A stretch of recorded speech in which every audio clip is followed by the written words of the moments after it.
आने वाले कुछ दिनों में नीट का एग्जाम होने वाला है, जिसको ध्यान में रखते हुए यहाँ पर आप देख पा रहे हैं सेंटर ऑफ मास से रिलेटेड हमने एक प्रश्न लिया है और हमें यहाँ पे बताना है कि ये आर रेडियस और एम मास का एक डिस्क है, जिसमें से r/2 रेडियस का एक डिस्क निकाला और फिर इसको उठा करके राइट साइड ऐसे लाकर रख दिया। तो अब बाद वाले सिस्टम का सेंटर ऑफ मास बताना है। तो इस तरह के क्वेश्चन जनरली नीट के एग्जाम में पूछे जाते हैं। तो आइए देखते हैं कैसे इसको सॉल्व किया जाएगा। तो हम यहाँ पे देख पा रहे हैं कि जो पहले वाला डिस्क है जिसका रेडियस r है, इसका एरिया A1 हम लिखेंगे पाई r स्क्वायर, और इसमें से r/2 रेडियस का डिस्क हमने निकाला है तो इसके एरिया को हम A2 लिखेंगे और फिर इसको निकाल करके राइट साइड लाकर ऐसे फिर रख दिया है। तो रखने के बाद इसके एरिया को हम A3 कहेंगे और इस प्रकार ये A1 और A2 और A3, A1 पाई r स्क्वायर होगा और A2 और A3 आपस में बराबर होंगे क्योंकि इसको निकाला और फिर लाकर यहीं रख दिया। तो ये A2 और A3 जो होगा पाई r/2 का होल स्क्वायर होगा और ये जब आप सॉल्व करेंगे तो ये हो जाएगा पाई r स्क्वायर बाई 4। अब r/2 रेडियस का डिस्क आपने निकाला और राइट साइड ला के ऐसे रख दिया।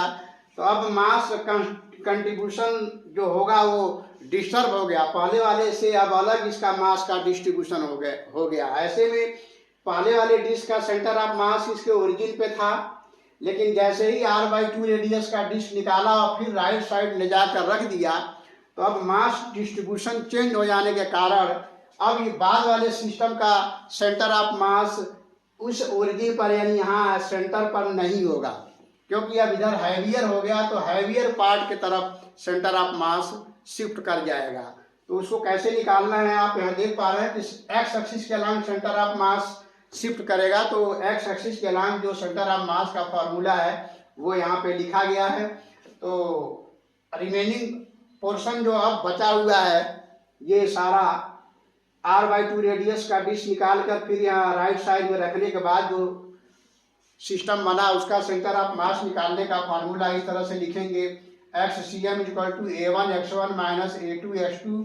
चूंकि निकाला है तो इसके लिए -A2 x2 लिखेंगे और फिर लाकर रख दिया है तो उसके लिए A3 x3 लिखेंगे और फिर नीचे टोटल एरिया A1 माइनस निकाला है तो -A2 लिखेंगे और फिर लाकर यहाँ रखा है तो +A3 रखेंगे। इस तरह से यहाँ पर हम देख पा रहे हैं कि r/2 रेडियस का डिस्क आपने निकाला है तो इसके लिए x2 की जो वैल्यू होगी -r/2 होगा, क्योंकि पहले वाले ओरिजिन से लेफ्ट साइड में -r/2 दूरी पर है और x1 जो है वो पहले वाले डिस्क का सेंटर ऑफ मास का पोजीशन है और उसी को हमने ओरिजिन मान रखा है। यहाँ पे देखिए इसी को हमने ओरिजिन मान रखा है x axis and y axis, तो x1 0 हो जाएगा क्योंकि ये यहाँ पर है, ये है ओरिजिन। अब r/2 रेडियस का डिस्क निकाल करके फिर हमने राइट साइड लाकर ऐसे रख दिया।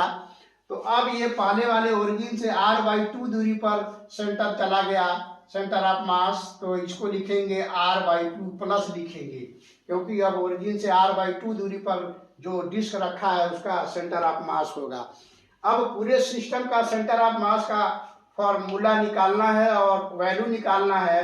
तो आप देख रहे हैं कि हैवियर पार्ट इधर है, तो ऐसे में अब पूरे पोर्शन का जो सेंटर ऑफ मास है ओरिजिन और r/2 के बीच में कहीं पर होगा और इसको इस फॉर्मूले से सॉल्व करते हैं। तो देखते हैं यहाँ पर A1 हो जाएगा पाई r स्क्वायर, पहले वाले डिस्क का एरिया, x1 हो गया 0 -A2 हो गया पाई r स्क्वायर बाई 4 और x2 हो गया -r/2 और प्लस A3 हो गया पाई r स्क्वायर बाई 4 और x3 हो गया, राइट साइड में आपने रखा है इसलिए r/2 प्लस होगा और नीचे total area pi r square.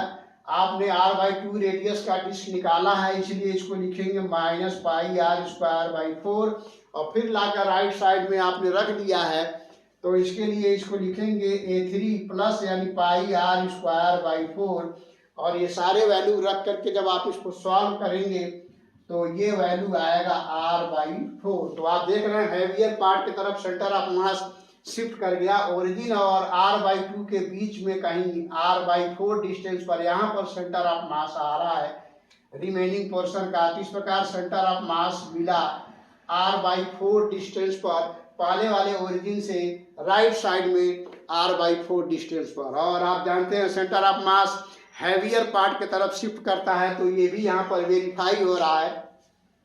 r/2 radius का डिस्क निकाला आपने और फिर राइट साइड ले आकर रख दिया, तो इधर पोर्शन हैवियर होगा, यानी centre of mass right side में शिफ्ट होगा, इसलिए ओरिजिन से r/4 डिस्टेंस पर पूरे पोर्शन का अब सेंटर ऑफ मास चला गया। तो हम समझते हैं क्वेश्चन आप काफ़ी अच्छे से समझ पाए होंगे। तो इस तरह के क्वेश्चन जनरली नीट के एग्जाम में पूछे जाते हैं। तो फिर मिलते हैं नेक्स्ट वीडियो में किसी और क्वेश्चन के साथ, तब तक के लिए थैंक यू।